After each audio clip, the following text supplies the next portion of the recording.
अस्सलाम वालेकुम।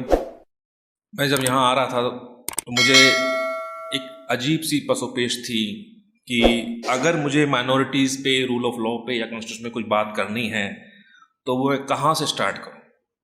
मैं थोड़ा कंफ्यूज भी था कि अगर माइनॉरिटी की बात करता हूँ मैं, तो क्या मैं शुरू करूँ कि कैसे बिल्किस बानो के रेपिस्ट को बिना किसी प्रोसीजर के, बिना किसी किसी जो सेटल्ड नॉर्म्स हैं हमारे, उसके रिलीज़ कर दिया गया। या मैं बात करूं हिजाब पर, जो एक अननेसेसरी कंट्रोवर्सी है जिसका कोई ताल्लुक नहीं है। वो सिंपल सी बात है कि उसको इसलिए उठाया गया है क्योंकि उसके थ्रू हम एक पार्टिकुलर कम्युनिटी को टारगेट कर। This is one of the most critical and one of the most difficult phase, not for the people of who are basically belong to the minority, but the people who are ordinary citizens, जो यहाँ एक आम शहरी है जिसका rule of law में विश्वास है, इस हिंदुस्तान के आइन में विश्वास है, हिंदुस्तान के कानून में विश्वास है, विश्वास, उसका भी विश्वास जो है कहीं ना कहीं हिल रहा है या फिर कमजोर हुआ है। सो बात यह नहीं है कि हम माइनॉरिटी की बात करेंगे, बात है सिर्फ इंसानियत की। क्योंकि माइनॉरिटी का वर्ड जिससे लोगों को चिढ़ है या जिससे लोगों को तकलीफ होती है, उनको समझ लेना चाहिए कि जब माइनॉरिटी की बात करते हैं तो माइनॉरिटी की बात नहीं करते, सिर्फ इंसानियत की बात करते हैं। हिंदुस्तान की माइनॉरिटीज के बारे में अगर मैं स्टार्ट करूं तो जैसे मैं आप हमेशा बोलता आया हूं कि जब भी मैं इस मामले में बात करता हूं तो बहुत से लोग अपोजिशन करते हैं कि सर आप हमेशा माइनॉरिटी राइट्स की बात करते हैं, ह्यूमन राइट्स की करते हैं, माइनॉरिटी तो इंडिया में बहुत सेफ है, लेकिन डाटा तो कुछ और कहता है। हमने 1992 के अंदर यूएन डिक्लेरेशन में साइन किए, जो यूएन डिक्लेरेशन है जो बात करती है rights of minority, linguistic, religious minorities की, उस पर हमने साइन किए हैं। हमारी सरकार ने ये ट्रीटी पे साइन किए हैं, डिक्लेरेशन में साइन किए हैं। ये इंटरनेशनल लॉ है, ये बाइंडिंग है कि हम माइनॉरिटीज को, दोनों रिलीजियस और लिंग्विस्टिक माइनॉरिटीज के, उनके जो हकूक़ात हैं, उनके जो मसाइल हैं, उनके जो प्रोटेक्शन है, उनके राइट्स हैं, उसको हम हिफाजत करेंगे। ये सरकार का एक करारनामा है इंटरनेशनल लॉ के अकॉर्डिंग। लेकिन उसके चंद दिनों पहले ही एक बहुत बड़ी त्रासदी होती है, ट्रेजेडी होती है, जिसे हम 6 दिसंबर 1992। तो कैसे हम समझें इस चीज को कि हम माइनॉरिटी की बात कर रहे हैं या डेमोक्रेसी को बचाने की बात करें। देखिए, माइनॉरिटी की बात करेंगे तो आपको डेमोक्रेसी पे आना पड़ेगा, और डेमोक्रेसी का एक सिंपल सा फार्मूला है, एक प्रिंसिपल्स है, equality, liberty. We are giving some rights of religious freedom, linguistic freedoms, cultural freedom to minority. It is basically the rights of the all individuals who believe or who belong to the in this democratic system. Issue is not, ये मसला नहीं है कि simply हम minorities को कुछ rights दे रहे हैं। हम नहीं ऐसा नहीं है। हम बिलीव करते हैं सेकुलरिज्म पे, और सेकुलरिज्म की बात करते हैं तो सेकुलरिज्म की पहली सीढ़ी, पहला वर्ड ये है कि सरकार जो है माइनॉरिटीज को प्रोटेक्ट करेगी और ये उनको एहसास दिलाएगी कि इस कंट्री के अंदर, इस स्टेट के अंदर आपके सारे हक, आपके सारे राइट्स सेफ हैं, सिक्योर हैं। ये आप कहें, अगर आप मान के चलें कि भाई सेकुलरिज्म का मतलब ये है कि स्टेट का अपना कोई रिलीजन नहीं होगा, ये एक पुरानी और एक ऐसी एक्सप्लेनेशन है या डेफिनेशन है जो हिंदुस्तान में जो है उसको कामयाब नहीं है। हिंदुस्तान की सेकुलरिज्म का मतलब यह है कि हमारा सेकुलरिज्म कहता है कि हमें अपने माइनॉरिटीज को ज्यादा एहसास दिलाना है कि वो इस देश के अंदर सुखी है, सेफ है, सिक्योर है, और वो हमारे अपने लोग हैं। और अगर हम वो नहीं कर पा रहे, इसका मतलब यह है कि कहीं ना कहीं हमारा सेकुलरिज्म फेल हो गया है। सेकुलरिज्म का मतलब ये नहीं है कि सरकार ने सिर्फ एक वर्ड लिख दिया है सेकुलर कॉन्स्टिट्यूशन के अंदर और उसके अंदर मामला खत्म हो जाता। नहीं, ऐसा नहीं है। सरकार ने, स्टेट ने जनता को सेकुलराइज करने के लिए क्या किया? सरकार ने आम जनता को एक इंडिपेंडेंट एंड रिस्पेक्टफुल मैनर में सिखा, हमें दूसरे रिलीजन की किस तरह से रिस्पेक्ट करने। सेकुलरिज्म का मतलब यह है कि हम एक कम्युनल हार्मनी की तरफ बढ़ रहे हैं। हमारे अंदर टॉलरेंस की भावना है। और ये एक इंपॉर्टेंट एसेंशियल फीचर्स है सेकुलरिज्म के, और वो हमारे कॉन्स्टिट्यूशन के अंदर मेंशन है।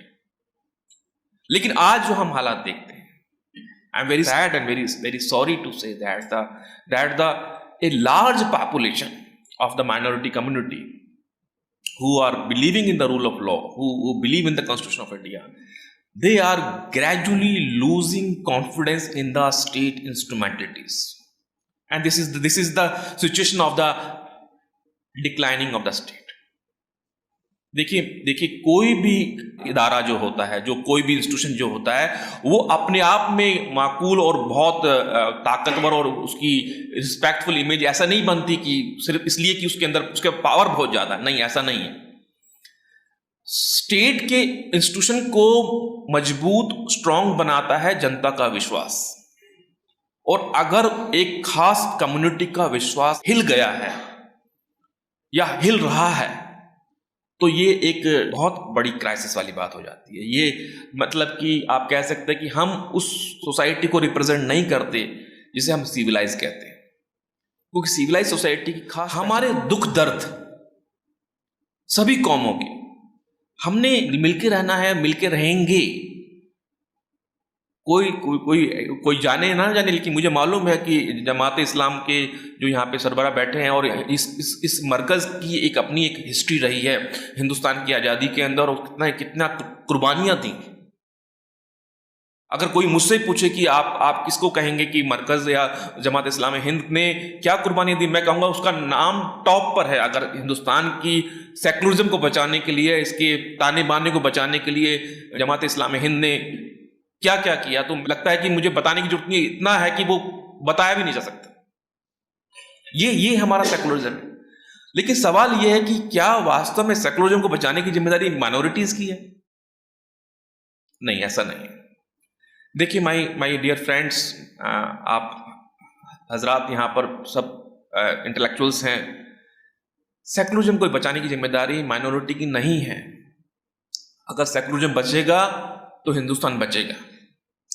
आज की हालात के अंदर सेकुलरिज्म को बचाने की जिम्मेदारी मेजॉरिटी कम्युनिटी, कॉमन सिटीजन्स को आना होगा, आगे खड़े होना होगा माइनॉरिटी के साथ, मुस्लिम के साथ, और वो करेंगे, डिफरेंसेस पैदा करेंगे, कभी शिया के नाम पर, कभी सुन्नी के नाम पर, कभी देवबंदी के नाम पर, कभी बरेलवी के नाम पर, कभी किसके नाम पर, कभी किसके नाम, लेकिन हमने एक रहना है, हमने मिलके रहना है। कोई हमें अलग नहीं कर सकता। हमारी कुरान एक है, हमारा कलमा एक है, हमारी नमाज एक है, फिर किस बात के डिफरेंसेस हैं हम लोगों के? और यही चीज मैं दलित कम्युनिटी से कहता हूं कि दलित कम्युनिटी को भी आगे आना होगा, और उसके लिए एफर्ट्स चल रहे हैं। इंशाल्लाह आने वाले कुछ दिनों में शायद कुछ ऐसी खबरें मिलेंगी जो दिल को सुकून पहुंचाने वाली होगी, जिसमें पता चलेगा कि दलित कम्युनिटी के लोग भी, दलित लीडरान और लीडरशिप जो है वो मुस्लिम के साथ थी, आगे और जोशो खरोश से आगे आएगी।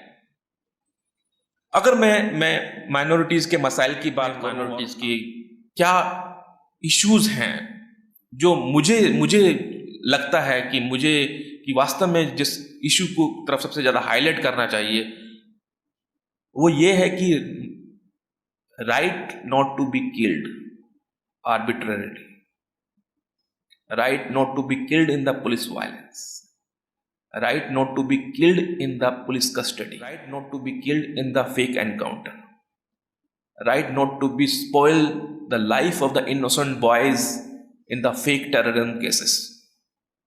This is the real life.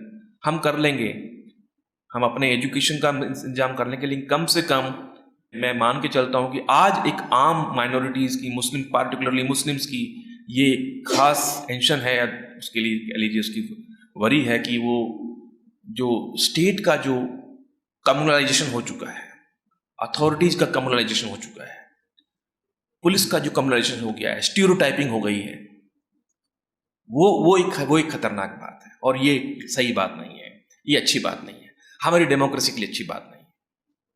हमें इस डेमोक्रेसी को बचाने की जिम्मेदारी सबकी है, और आज की डेट में इस डेमोक्रेसी को, इस सेकुलरिज्म को, हमारी सिविल लिबर्टीज को, हमारे हार्मनी और हमारी डाइवर्सिटी को बचाने की जिम्मेदारी मेजॉरिटी कम्युनिटी की भी है, और तमाम लोगों की हैं जो डिप्रेस क्लास हैं, ऑपरेट सेक्शंस हैं, और वो लोग तमाम लोग जिनके जिनके हालात ऑलमोस्ट माइनॉरिटी जैसे ही है. This is the one of the most important factor in my view that the what is the major concern of the minority right. Another important thing is that I wish to highlight the issue of the hijab. Unnecessary बहस है.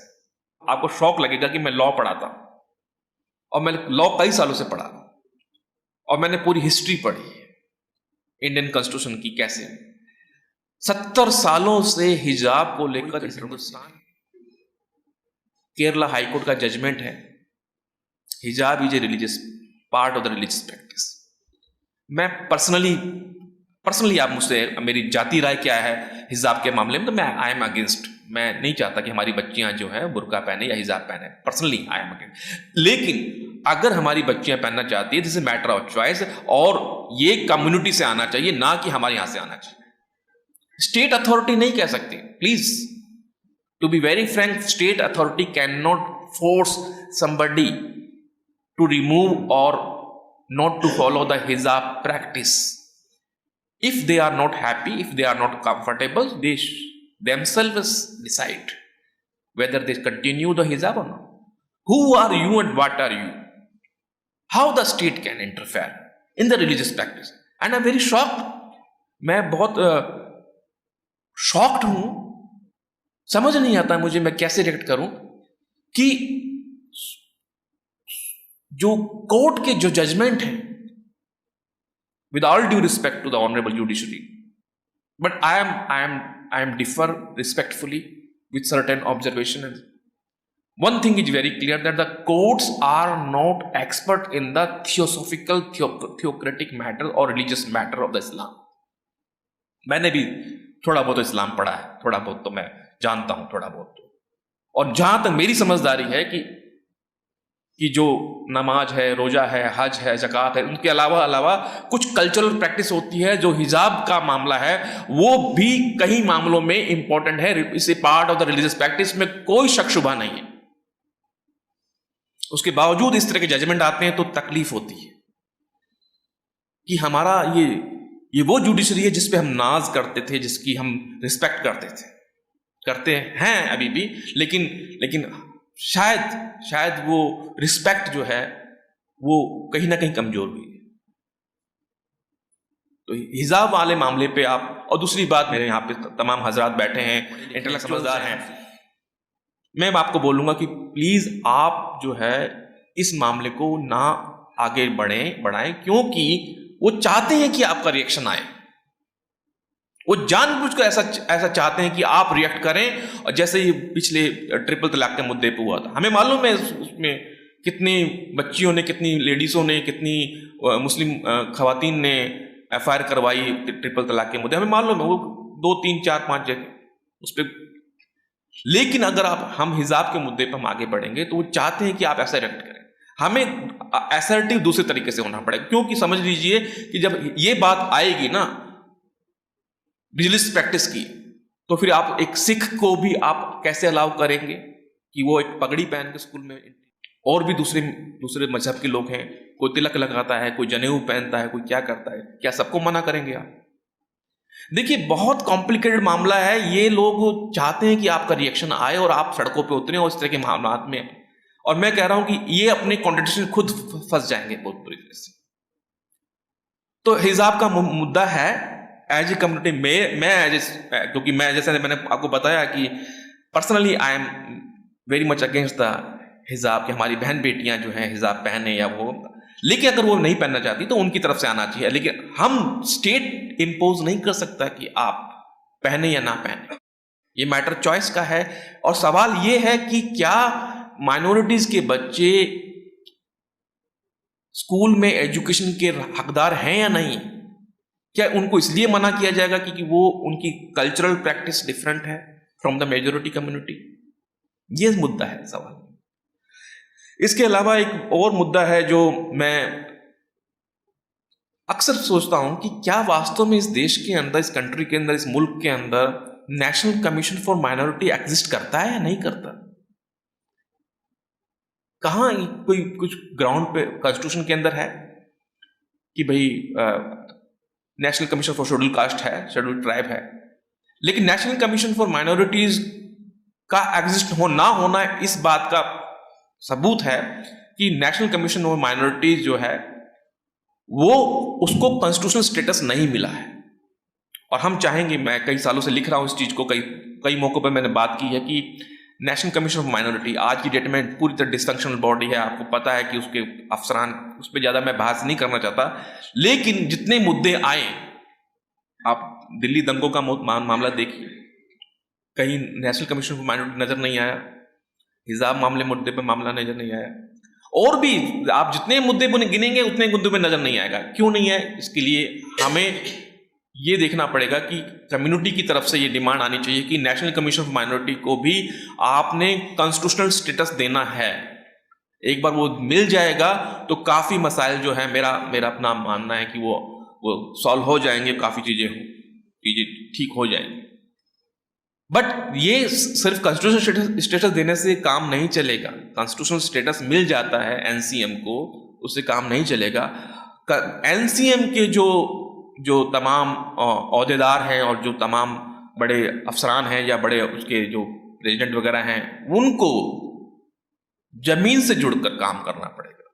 क्योंकि जहां तक मैंने अपने experience से पाया है कि एक आम माइनॉरिटीज के बंदे से आप पूछें तो उसको तो मालूम ही नहीं है कि एनसीएम कुछ नाम की कुछ चीज भी है, एग्जिस्ट करती है। उसकी सुनवाई होगी कि अगर मुझे लगता है कि मैं एनसीएम जाऊंगा तो मेरी सुनवाई होगी।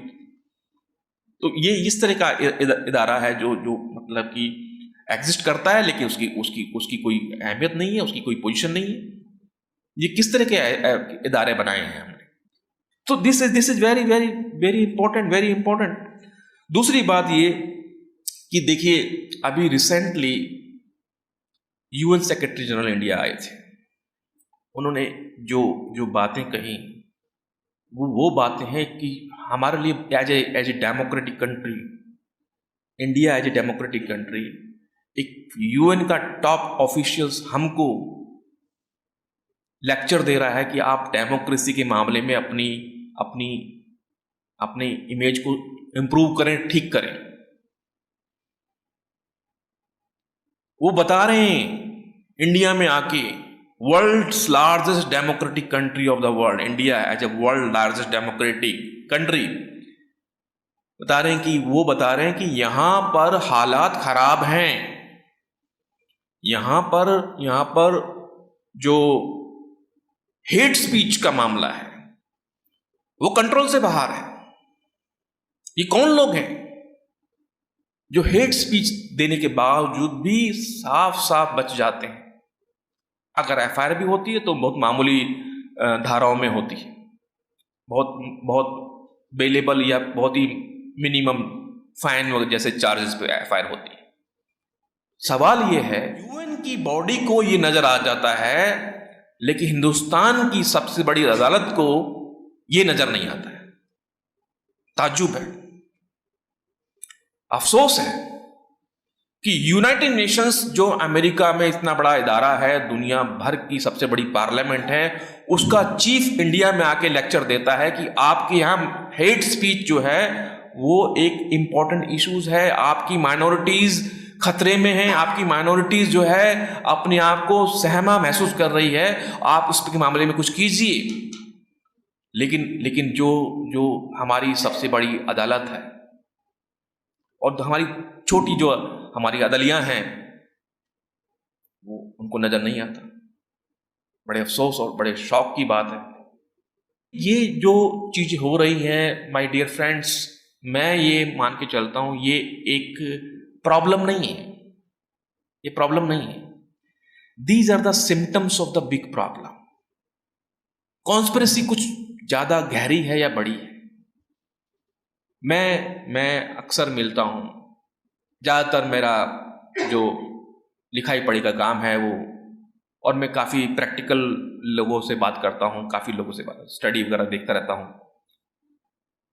हिंदुस्तान का मुसलमान सबसे ज्यादा, पूरी दुनिया में सबसे ज्यादा इंसाफ पसंद, अमन पसंद तरक्की पसंद शख्स है, शहरी है, जो भी मामलात आए हैं और जो भी, उसमें यह भी निकाल के दीजिए कि कितने हमारे बच्चों को अदालतों ने बरी कर दिया फॉल्स टेररिज्म केसेस के अंदर, और कि उसके बाद उनकी ज़िंदगी कैसे जहन्नुम बनाई गई।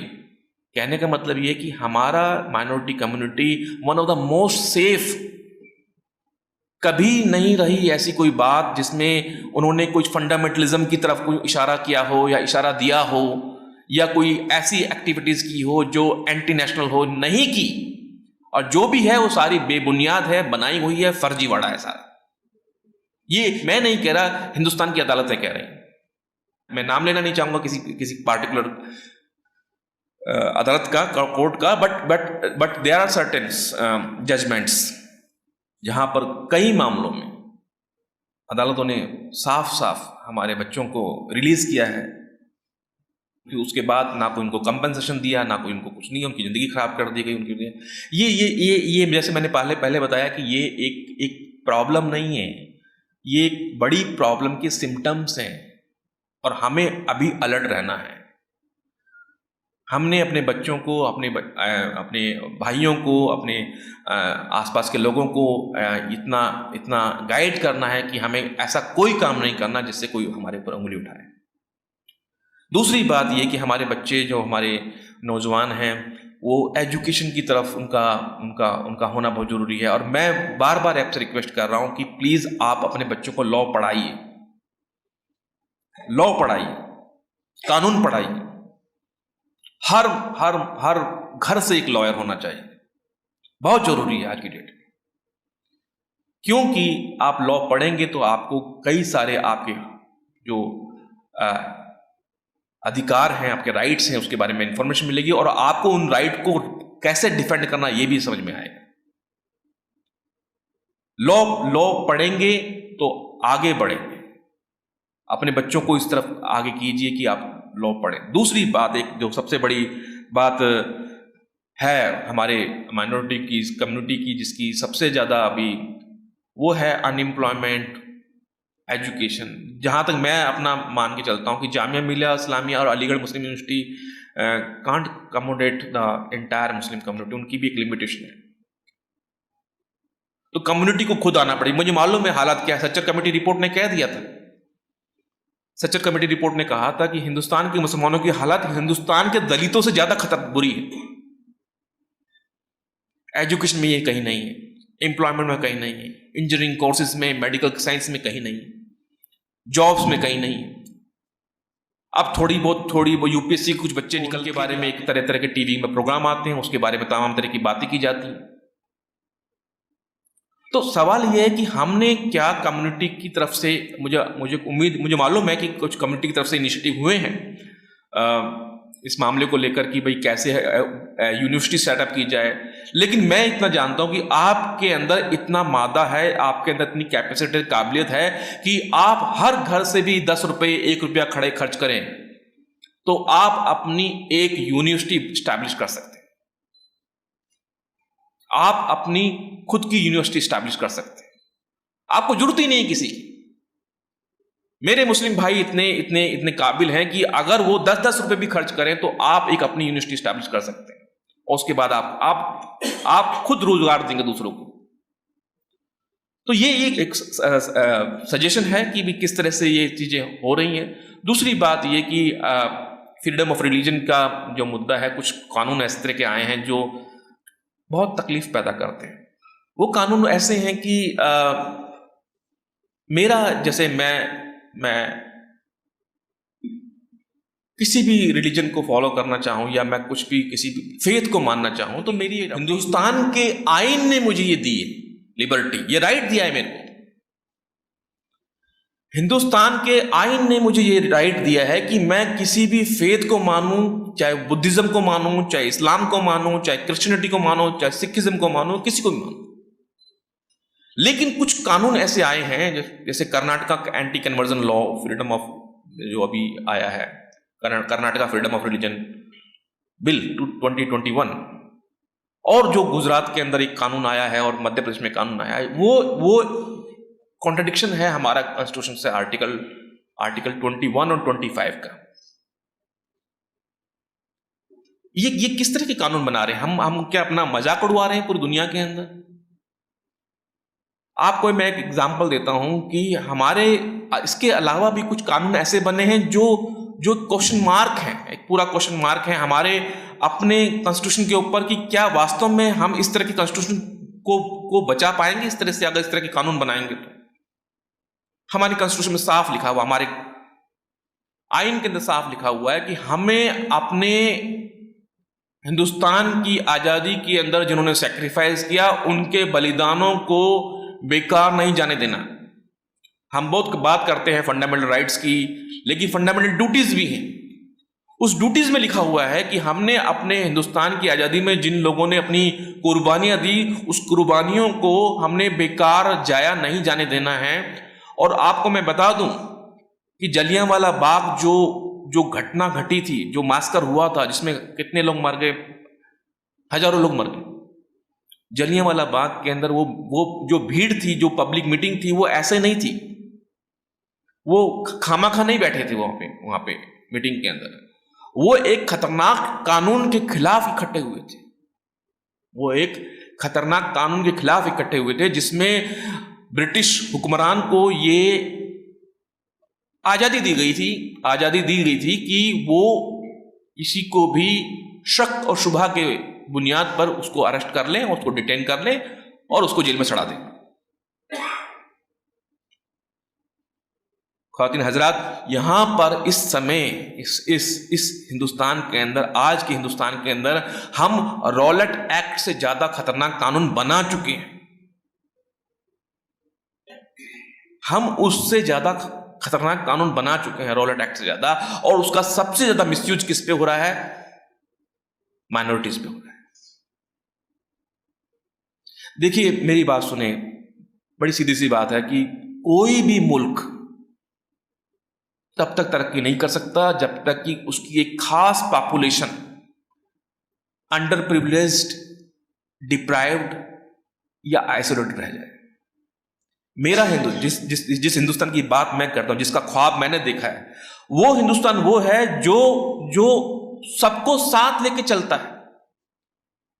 एक फैमिली के एक बाप के एक बाप के अगर 4 बच्चे हैं, उसमें 3 बच्चे अच्छे निकल जाएं और एक बच्चा ना पढ़ पाए, तो उस बाप को तो दुख होगा कि भाई मेरी जो कामयाबी है इस फैमिली की वो पूरी नहीं है जब तक कि मेरा बेटा नहीं, जो चौथा बेटा जो नहीं पढ़ पाया, वो काबिल ना बन जाए। यही बात हिंदुस्तान के ऊपर आती है कि जब तक हमारे देश के, हमारे मुल्क के मुसलमान भाई, उनकी, हमारी माइनॉरिटी कम्युनिटी एजुकेटेड नहीं होगी, काबिल नहीं होगी, उनको उनके अधिकार नहीं मिलेंगे, तब तक किसी, चाहे 5 ट्रिलियन इकोनॉमी हो, चाहे किसी भी कौन सी इकोनॉमी हो, हम नहीं बन पाएंगे। आई एम वेरी सॉरी, नहीं बन पाएंगे हम, क्योंकि एक सेफ और एक सिक्योर और एक rule of law order country के लिए इंपॉर्टेंट है। अगर उसको डेवलप करना है, प्रोग्रेस करना है, प्रोग्रेस करने के लिए आपको सबको साथ लेकर चलना पड़ेगा। शर्म आती है ऐसे लोगों पर जो मुसलमानों के बारे में ये बात बोलते हैं कि इनका इकोनॉमिक बायकॉट किया जाए। क्या ये पॉसिबल है? क्या ये हो सकता है? तसव्वुर भी नहीं कर सकते, सोच भी नहीं सकते कि इससे ये चीज पॉसिबल। सारी दवाइयां सिप्ला की बनती हैं, कैसे करेंगे? हमदर्द के दवाखाने की दवाइयां खा करके हम बच्चों से बड़े हुए। सीरम इंस्टीट्यूट जो है आधार पूना वाला का, ही इज आल्सो मुस्लिम, पूरी हिंदुस्तान को उसने कोरोना फ्री किया है। क्या ये कर सकते हैं? आज हिंदुस्तान अगर सुख चैन की सांस ले रहा है तो एपीजे अब्दुल कलाम की बदौलत, जो उन्होंने इंडिया का मिसाइल प्रोग्राम बनाया और बहुत सक्सेसफुल बनाया। ये जो वाहियात बातें कर रहे हैं, इसकी कोई वैल्यू नहीं है। ये सिर्फ आपको इंस्टिगेट करना चाहते हैं। और एक समझदार आदमी की पहचान ये है कि जब एक इल्मदार और एक काबिल आदमी कुछ बात करे, आगे बढ़े, तो पीछे के जो जानवर हैं, भौंकते हैं, उनको भौंकते रहने दिया जाए और हमारा काम यह है कि हमने आगे बढ़ना है, ना हमने दाएं देखना ना बाएं देखना, हमने आगे देखना है। लेकिन मैं आपको बता रहा हूं कि this is the one of the most critical phase of the Indian history. हमारा सबसे बड़ी हमारी जो दौलत है माइनॉरिटीज के लिए, वो हमारा कॉन्स्टिट्यूशन है। क्योंकि ये डॉक्टर अंबेडकर ने कहा था। लोग कहते हैं कि अंबेडकर ने वास्तव में दलितों के लिए ज्यादा काम किया, नहीं, उनको मालूम नहीं है कि अंबेडकर ने सबसे पहले डॉक्टर अंबेडकर थे जिन्होंने कहा था कि माइनॉरिटीज को जब तक बराबरी का हक नहीं मिलेगा तब तक हिंदुस्तान तरक्की नहीं कर सकता। उसके बाद उन्होंने कहा था कि अगर आप माइनॉरिटी को दे रहे हैं तो आपको दलितों को भी देना पड़ेगा। डॉक्टर अंबेडकर ने कहा।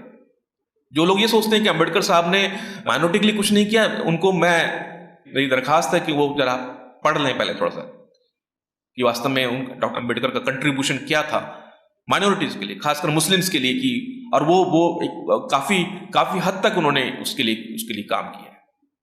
तो this is very very important कि हमारा सबसे बड़ी हमारी जो दौलत है, हमारा जो प्रोटेक्शन मैकेनिज्म है, वो हमारा संविधान है, हमारा कॉन्स्टिट्यूशन है।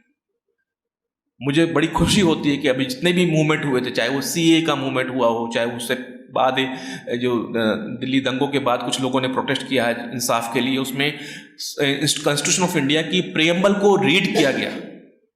ये साबित करता है कि हमारी प्रियम्बल आज भी रेलेवेंट है, आज भी रेलेवेंट रहेगी। और तमाम जगहों पर ये प्रियम्बल जो है ये रीड की गई प्रोटेस्टर द्वारा। प्रोटेस्टर ने जो वहां पर जो डेमोन्स्ट्रेशन करने आए थे, उन्होंने प्रियम्बल को पढ़ा और बताया स्टेट को, अथॉरिटीज को, पुलिस को कि देखिए ये राइट हमारा है। सो माय डियर फ्रेंड्स, एक मैं लास्ट बात कहना चाहता हूं कि हिंदुस्तान की माइनॉरिटीज को सबसे पहले अपने आप को इनसिक्योर फील करना बंद करना पड़ेगा। हमें एक्सप्लोर करनी है अपनी अदर पॉसिबिलिटीज, अलायंस। दो दुखी जब मिलते हैं तो शायद अपने दुख दर्द बांटते हैं, उसमें उसको मन हल्का होता है और उनके अंदर लड़ने की मजबूती आती है। इसलिए मैं कहता हूं कि दलित और मुस्लिम्स कम्युनिटी का एक होना बहुत जरूरी है। उसके लिए इंशाल्लाह की जाएगी, तैयारी की जाएगी। दलित और मुस्लिम यूनिटी, आज दलित भी उतना ही डिप्रेस्ड है। आपको शायद मालूम है, नहीं मालूम, लेकिन क्या हालत है गुजरात के अंदर, राजस्थान के अंदर, मध्य प्रदेश के अंदर। किसी बच्चे को पानी का गिलास छूने पर उसकी मौत हो जाती है, सिर्फ इसलिए कि वो एक लोअर कास्ट का है। एक शख्स इसलिए मार दिया जाता है कि उसने जो है मूछें रख ली हैं। ये किस हिंदुस्तान में रह रहे हैं हम लोग? मुझे तो ये तो सपनों का भारत नहीं था जो गांधी जी ने देखा था, अंबेडकर ने देखा था, पंडित नेहरू ने देखा था। तो आपको मायूस होने की जरूरत नहीं है माय डियर फ्रेंड्स। आप बहुत इंटेलेक्चुअल्स हैं, समझदार हैं। Dalit Muslim unity will be definitely materialise, will be operationalise in coming days. And जितना भी इंस्टिगेट किया जाएगा, आपने रिएक्ट नहीं करना। एक लास्ट बात मैं और कहना चाहता हूं, यूनिफॉर्म सिविल कोड की जिस तरह की कुछ रिपोर्ट्स आ रही हैं, सरकार इस मामले में काम कर रही है। यूनिफॉर्म सिविल कोड पॉसिबल नहीं है। आपसे ज्यादा कंसर्न उन लोगों का है जो दलित हैं, ट्राइबल्स हैं, साउथ के लोग हैं। अभी कोई ड्राफ्ट ही नहीं आया यूनिफॉर्म सिविल कोड का, तो आपको घबराने की जरूरत नहीं है कि उसमें अपने अंदर इतनी कॉन्ट्रडिक्शंस हैं कि वो वैसे ही डिफीट हो जाएगा। वो चाहते हैं कि आप यूनिफॉर्म सिविल कोड के अगेंस्ट में सड़कों पे आए और उसका वो इस तरह के हालात पैदा हो जाएं कि भाई आप यूनिफॉर्म सिविल कोड के बारे में कुछ प्रोटेस्ट करें और अपनी आवाज़ बुलंद करें। ऐसा अवॉइड करें। मुझे लगता है कि जहाँ तक क्योंकि मैं खुद लॉ का स्टूडेंट रहा हूँ, टीचर रहा हूँ, तो मुझे इतना पता है कि यूनिफॉर्म सिविल कोड प्रैक्टिकली नहीं पॉसिबल है, क्योंकि हिंदुस्तान इतना डाइवर्सिटी है। जिस कम्युनिटी के अंदर, नॉर्थ इंडिया की कम्युनिटी के अंदर, हिंदुओं के अंदर 7 फेरे होते हैं, साउथ में तो 7 फेरे होते ही नहीं। वहां तो एक मंगलसूत्र डाल के शादियां होती। तो क्या आप वहां पे कैसे करेंगे? हमारे यहाँ सपिंदा रिलेशनशिप है कि भाई आपको एक 7 डिग्री कुछ प्रोहिबिटेड डिग्री है कि आपने यहाँ मैरिज नहीं करने। साउथ के अंदर आपको मामा या बुआ या कुछ रिश्तेदारी में आप मैरिज कर सकते हैं। केरला के अंदर, आंध्र प्रदेश के अंदर कर सकते हैं, तमिलनाडु के अंदर कुछ कर सकते हैं। तो इतने ज्यादा कॉन्ट्रडिक्शन है, कैसे यूनिफॉर्म सिविल कोड करोगे जब पूरा नॉर्थ ईस्ट ट्राइबल कम्युनिटी के अपने मैरिज की अपनी कंडीशंस हैं, उनके डाइवोर्स मैटर अलग हैं, उनके अडॉप्शन मैटर्स अलग हैं, आप उनको पर भी लगाओगे यूनिफॉर्म सिविल कोड? तो पॉसिबल ही नहीं है। और अगर यूनिफॉर्म सिविल कोड लगाना चाहते हो तो गोवा में लगाओ ना। गोवा में आज भी पुराना सिविल कोड कंटिन्यू है, अभी भी जारी है, वो भी चल रहा है। वो उसके अंदर कई ऐसी बातें हैं जो आपको डाइजेस्ट नहीं होंगी, हजम नहीं होंगी, बहुत सी चीजें उसमें अजीब और गरीब हैं, लेकिन वो चल रहा है। तो क्या वो जो नया यूनिफॉर्म सिविल कोड होगा वो गोवा को भी रिप्लेस कर देगा? गोवा का जो अपना पुर्तगीज सिविल कोड है 1867 आई थिंक, कंफ्यूजन है उस पर बहुत ज्यादा। तो यूनिफॉर्म सिविल कोड की जहां तक बात आ रही है उस पर इतना करने की जरूरत नहीं है।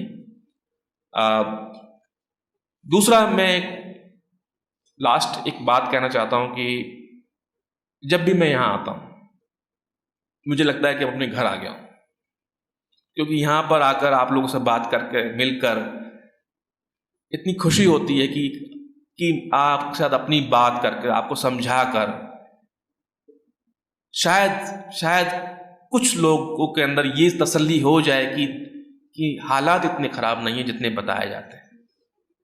मेरे वाइस प्रेसिडेंट साहब मेरे बड़े भाई की तरह हैं। इनका जब भी कॉल आता है तो मैं मना नहीं कर पाता। मरकज आना है तो चाहे किसी भी हालत हो जाए, आना तो आना है।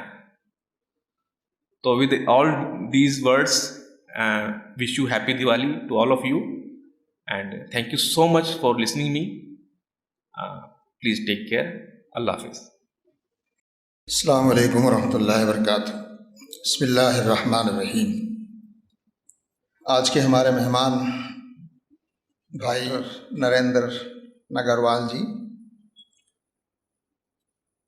यहाँ मौजूद ज़िम्मेदारान मरकज़, ज़िम्मेदारान जमात और बुज़ुर्गों, भाइयों, नौजवान दोस्तों और मोहतरम बहनों,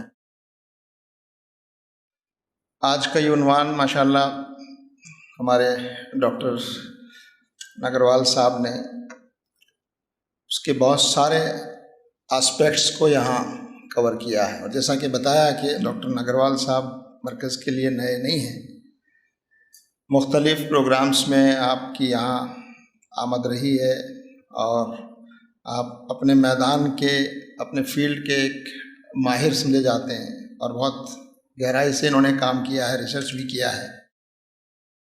आज की जो गुफ्तगू रही है उसका एक पहलू तो कानूनी पहलू है जो इन्होंने डिस्कस किया है कि हमारे मुल्क के कानून में क्या क्या प्रोविजंस हैं, क्या होना चाहिए, हमारे दस्तूर में जो वैल्यूज़ हैं उन वैल्यूज़ की कैसे हिफाजत की जानी चाहिए। फिर हुकूमत का, मौजूदा हुकूमत का रवैया क्या है, एडमिनिस्ट्रेशन का रवैया क्या है, उस पर भी आपने बात की। और ख़ास बात यह है कि आपने इन सब बातों के साथ साथ जो बातें भी की हैं वो दिल से की हैं। आपने अपने जज्बात का भी इजहार किया है और बदलने में आपका, हमारा क्या रोल हो सकता है उस पर भी आपने तबसरा किया है। और हमारे मुल्क में क्या पहलू हैं जो कमज़ोर हैं, कौन से वो पहलू हैं जो हमारे अंदर उस कमज़ोरी को दूर करने की ज़रूरत है, इन चीज़ों पर भी आपने रोशनी डाली है। और हमें खुशी है इस बात की कि आप जैसे जो हजरात हैं माशरे में, ऐसे लोगों की तादाद और बढ़नी चाहिए ताकि इस समाज में एक मुस्बत और पॉजिटिव चेंज जो हम लाना चाहते हैं और जिस ख़तरे से हमारा मुल्क इस वक्त गुज़र रहा है उस ख़तरे का मुकाबला हम मिलजुल कर ही कर सकते हैं। और ये बात सही है कि जो डिप्राइव्ड क्लासेस हैं, जो ऑप्रेस्ड हैं, जो मजलूम हैं, जिनके हुकूक पामाल हो रहे हैं, उन लोगों को तो अपने बारे में फ़िक्रमंद होना ही चाहिए और उन सबको मुत्तहिद होने की भी ज़रूरत है। लेकिन इस्लाम की तालीमात हमें इससे भी आगे बढ़कर हिदायत करती है, और वो ये है कि जुल्म, नाइंसाफ़ी किसी पर भी हो, हम हमेशा जुल्म के ख़िलाफ़ आवाज़ उठाएं, नाइंसाफ़ी के ख़िलाफ़ आवाज़ उठाएं, हम हमेशा मज़लूम के साथ खड़े हों। जालिम चाहे हमारी कम्युनिटी का हो, हमारा हम मज़हब हो, तो भी हम जालिम का साथ न दें, बल्कि हम मज़लूम के साथ खड़े रहें। एक बात। दूसरा, जो आपने एक दिल से बहुत सी बातों की तरफ इशारा किया, नसीहत भी की है कि ये जो एजेंडा है इन ताकतों का, वो एजेंडा हमको डिवाइड करने का और हमको डिस्ट्रैक्ट करने का, जो असल इश्यूज़ हैं उन इश्यूज़ से आपका ध्यान हटाने का जो एजेंडा है, उसको समझने की ज़रूरत है। किस मसले पर हमारा रिस्पॉन्स क्या हो, हमारा रद्द अमल कैसा और कितना हो, ये बहुत ठंडे जहन से सोचने की ज़रूरत है कि कहीं ऐसा ना हो कि हमारे रिस्पॉन्स और हमारे रिएक्शन में जज्बातियत पैदा हो और वो उनके एजेंडे को मजबूत करे। तो इस पहलू को सोचते हुए हमें हर कदम और इक़दाम करने की ज़रूरत है। तो हम बहुत शुक्रगुज़ार हैं डॉक्टर नागरवाल साहब के, और आपके ख़यालात और आपके जज्बात की हम कदर करते हैं। कुछ पहलू ऐसे हो सकते हैं जिन पर आपकी राय और हमारी राय में फ़र्क हो सकता है, और ये फ़र्क होना एक फ़ितरी बात है।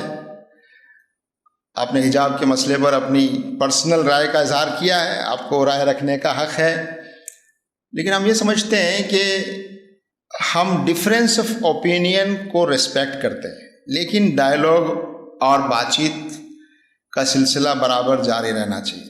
ख़ास तौर से इस्लाम की एक बुनियादी बात मैं आप इस मौके पर अर्ज़ करना ज़रूर समझता हूँ, और वो ये है कि इस्लाम तमाम इंसानों के लिए गाइडेंस और रहनुमाई पेश करता है। उसके सामने इंसान है सिर्फ, और इस्लाम में, कुरान में, हुजूर सल्लल्लाहु अलैहि वसल्लम की सीरत में जो हिदायत हैं वो इंसान की नेचर और फितरत पर मबनी है। कई बातें वो हैं जो हमारे फ़ौरन समझ में आ जाती हैं, बहुत सी बातें वो हैं जो आसानी से समझ में नहीं आती, लेकिन जो हिदायत हैं, यानी कुछ चीज़ों का हुक्म दिया गया है, कुछ चीज़ों से रोका गया है, लेकिन इन सब में जिन चीज़ों का हुक्म दिया गया है उसमें भी, और जिन चीज़ों से रोका गया है उसमें भी अल्लाह ताला की रहमत और इंसानों पर उसका रहम और करम और इंसानियत के लिए उसकी कृपा और दया, ये उस पर छाई हुई है। उसका जो भी हुक्म है इंसानों को तकलीफ़ से बचाने के लिए, परेशानी से बचाने के लिए, उसकी ज़िंदगी को आसान करने के लिए, किसी बड़ी मुसीबत से बचाने के लिए बाज़ चीज़ों का हुक्म दिया गया है, बाज़ चीज़ों से रोका गया। मसलन इस पर अलग राय हो सकती है कि शराब इस्लाम में हराम है, बहुत से लोग उसको उस तरह नहीं समझते, लेकिन हम समझते हैं कि शराब इसलिए हराम है कि शराब उसके कुछ फ़ायदे भी हो सकते हैं, लेकिन उसका नुकसान समाज के लिए इतना ज़्यादा है और इंसान की नेचर के लिए वो इतना ख़तरनाक है कि माशरे में बिगाड़ पैदा कर सकता है। इसी तरह सूद हराम है, ब्याज, बहुत से लोग इस पर डिबेट कर सकते हैं, एकेडमिक भी, लेकिन एक पूरा जो माशी सिस्टम है अल्लाह ताला ने उसको हुक्मन रोका है कि जो इंटरेस्ट और ब्याज की मुख्तलिफ शक्लें हैं वो समाज को एक्सप्लॉयटेशन की तरफ ले जाती है, समाज को गलत रुख पर ले जाती है। इसी किस्म का हुक्म जो है वो हिजाब के बारे में है, और ये अल्लाह ताला की तरफ से हिदायत है कि ख़वातीन का इस समाज में, माशरे में क्या रोल हो। हिजाब इसलिए, हिजाब की जो हिदायत है, असल में आमतौर पर हिजाब को हम बहुत ही महदूद दायरे में समझते हैं तो गलतफहमी पैदा होती है। हम हिजाब को सिर्फ बुर्का समझते हैं या हिजाब को सिर्फ एक ड्रेस कोड तक महदूद कर देते हैं। हिजाब एक पूरा कॉन्सेप्ट है कि समाज में औरत का रोल और मकाम कैसे हो, क्या हो, और उसको एक्टिवली उस रोल को अदा करने के लिए जब औरत समाज में आए तो फिर उसको किन चीज़ों से एहतियात करने की ज़रूरत है, कौन सी चीज़ों से बचने की ज़रूरत है, ताकि हम उस टैलेंट से और ख़वातीन की उन सलाहियतों से पूरा फ़ायदा भी उठाएं और उन अंदेशों और नुकसानात से भी समाज को हम बचा सकें। तो बहरहाल ये सिर्फ हिजाब जो है वो सिर्फ ड्रेस तक महदूद नहीं है, बल्कि एक पूरा एक माशरे का एक सिस्टम है कि किस तरह की सोसाइटी हम बनाना चाहते हैं, और जिसमें हिजाब के कॉन्सेप्ट में ये बात कहीं नहीं है कि हिजाब कहीं लोगों को तालीम से रोकता हो या तरक्की की से रुकावट बनता हो, या बल्कि ये उसको एक आइडेंटिटी देता है, एक मजबूती देता है, एक डिग्निफाइड चीज़ देता है, और बहुत सी चीज़ों से उसको प्रोटेक्ट करता है, और किसी भी मामले में वो रुकावट नहीं बनता। तो बहरहाल इन चीज़ों पर मुझे लगता है कि हमें समाज के साथ, लोगों के साथ और ज़्यादा कम्युनिकेट करने की ज़रूरत है कि जो सही पहलू हैं उन पर बातचीत हो। इन सब के बावजूद भी लोगों को अपनी राय रखने का पूरा हक है, और लोग तभी ये समाज आगे बढ़ता है। मैं एक मरतबा फिर हमारे आज के ख़ास मेहमान, खुसूसी मेहमान भाई डॉक्टर नरेंद्र नागरवाल साहब का बहुत बहुत शुक्रिया अदा करता हूं कि उन्होंने आज का वक्त निकाला और हमारे दरमियान तशरीफ़ लाए, और बहुत अहम बातें और बहुत खुलकर आप दिल की गहराइयों से और जज्बात के साथ बहुत सी बातों का यहाँ तज़किरा किया। इंशाअल्लाह हमारे लिए ये बहुत मुफीद साबित होगा, और हम मिलजुल कर इंशाअल्लाह इस समाज को सही रुख पर ले जाने और हमारे मुल्क को इन ख़तरात से बचाने की कोशिश इंशाअल्लाह हम सब मिलकर करेंगे, और हमें पूरी उम्मीद है कि इंशाअल्लाह हम इस मुल्क को उस ख़तरनाक रुख पर जाने नहीं देंगे। इन्हीं अल्फाज के साथ आप तमाम हज़रात का शुक्रिया अदा करते हुए मैं अपनी बात ख़त्म करता हूँ। व आखिर दावाना अनिल हम्दुलिल्लाहि रब्बिल आलमीन। अस्सलामु अलैकुम।